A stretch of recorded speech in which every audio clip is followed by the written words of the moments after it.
This is the Music History Today podcast for November the 13th. On today's show, a sad event at Le Bataclan Concert Hall, and Tribe Called Quest performs for the last time with Phife. First up, though, on this date in 1868, composer Gioacchino Rossini passed away at the age of 76. In 1937, NBC started its own orchestra to use for its radio broadcasts. In 1940, the Walt Disney animated musical movie Fantasia premiered in New York City. In 1951, the Metropolitan Opera performed the opera Aida with Janet Collins, who was the first African-American dancer to perform with the Met. In 1959, the Academy of St. Martin in the Fields Chamber Orchestra held its first concert. In 1960, entertainer extraordinaire Mr. Sammy Davis Jr. married actress Mae Britt. In 1987, Sonny and Cher performed in public for the last time as a duo. It was on the TV show Late Night with David Letterman on NBC. In 1997, the musical based on the movie The Lion King opened on Broadway. In 2004, Old Dirty Bastard of Wu-Tang Clan passed away at the age of 35. In 2010, the band Powderfinger performed together for the final time.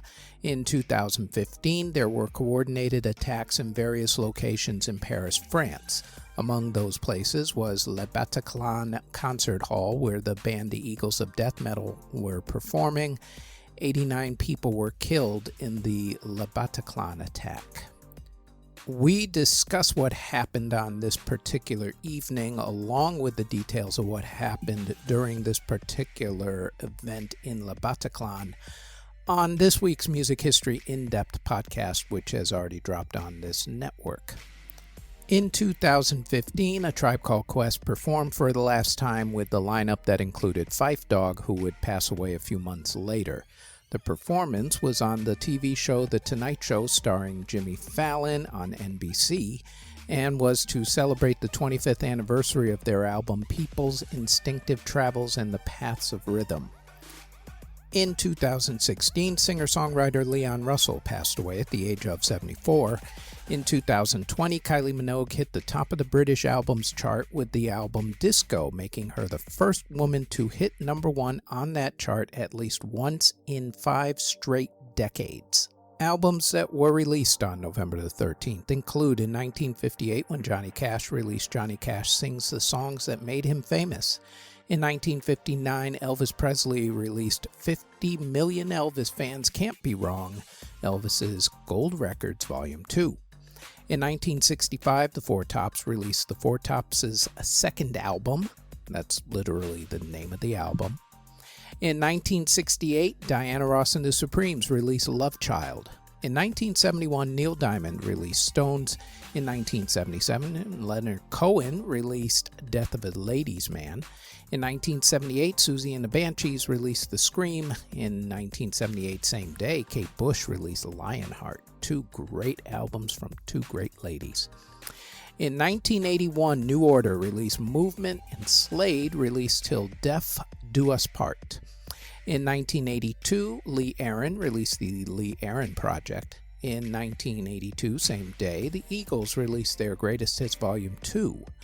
In 1987, the Sisters of Mercy released Floodland. In 1990, Madonna released the Immaculate Collection. Cher released the soundtrack to the movie Mermaids that she was starring in with Christina Ricci at that time, if memory serves. Daryl Hall also released Change of Season on that day. In 1995, Queen released Ultimate Queen. In 2000, the Beatles released their Greatest Hits 1 album, which was all their number 1 songs. And Sade released Lovers Rock. In 2001, Shakira released her first English language album. Her first 4 albums were all Spanish language ones. In 2006, Oasis released their EP, Stop the Clock. In 2007, Duran Duran released Red Carpet Massacre, and James Taylor released One Man Band. In 2012, Soundgarden released their final album, King Animal, which was their final one with Chris Cornell. There are rumors that they are putting out a new album at some time in the coming year without Chris, or actually with Chris, but using his old tracks, I guess. Also in 2012, the Rolling Stones released The Rolling Stones Live at Leeds Live at 1982. In 2015, Kurt Cobain released a montage of Heck the Home recordings, which is an old bootleg recording that finally got a major release. And also on that same day, Neil Young released Blue Note Cafe. Singles that were released on November the 13th include in 1964 when the Rolling Stones released Little Red Rooster, the Moody Blues released Go Now. Both of those were in the UK only on that date. In America on that date, though, Martha and the Vandellas released Wild One. In 1965, the Lovin' Spoonful released You Didn't Have to Be So Nice. In 1968, Tommy Roe released Dizzy. In 1978, the J. Geils Band released One Last Kiss. And the Village People released their humongous smash hit, YMCA. In 1984, Foreigner released their Grammy Award-winning song, I Want to Know What Love Is. In 2012, Blondie released Practice Makes Perfect. And also on that same day, Kenny Holland released So What. In 2015, Troye Sivan released Youth. In 2019, Billie Eilish released Everything I Wanted. Before we continue, we'd like to tell you that we've started Season 2 of the Music History In-Depth podcast, where we go more in-depth on some of the events that we mention on this particular podcast. The Music History In-Depth podcast drops every Tuesday on this podcast network.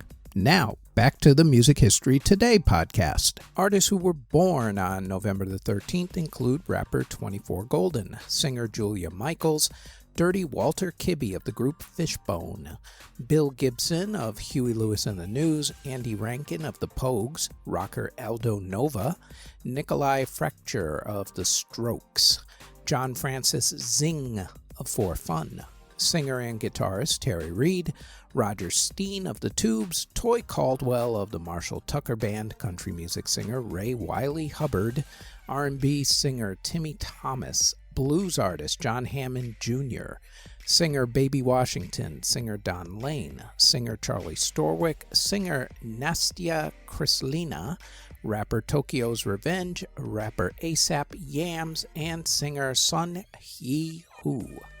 Artists who unfortunately passed away on November the 13th include composer and gold medal winning athlete Frederick Kelly, pianist Nikolai Medner, pianist Harriet Cohen, composer and conductor Bruno Maderna, country music singer Junior Staples of the Hee Haw TV variety show, opera singer Rudolph Schock, the conductor of the Minneapolis Symphony Orchestra from 1949 to 1960, Antal Durati, Bobby McClure of the Soul Stirrers, pianist Maurice Ohana, songwriter Ralph Blaine, jazz musician Bill Doggett, Donald Mills of the Mills Brothers, electric violin player Sugarcane Harris of Don and Dewey, cellist Raphael Sommer, We5 guitarist and music producer Mike Stewart, John Balance of the group Coil, country music singer Doug Supernaw, jazz saxophonist Jan Konopasik, singer Phil Margo of the group The Tokens, the pipe organist for the Riverside Church in New York City from 1952 to 1982, Mr. Frederick Swan, the record producer for The Who, The Easy Beats, and The Kinks, Shel Talmy, and pianist and composer Joel Spiegelman. Next on the Music History Today podcast, it is November the 14th when in 1983 Michael Jackson's Thriller short film premiered in a movie theater in Los Angeles.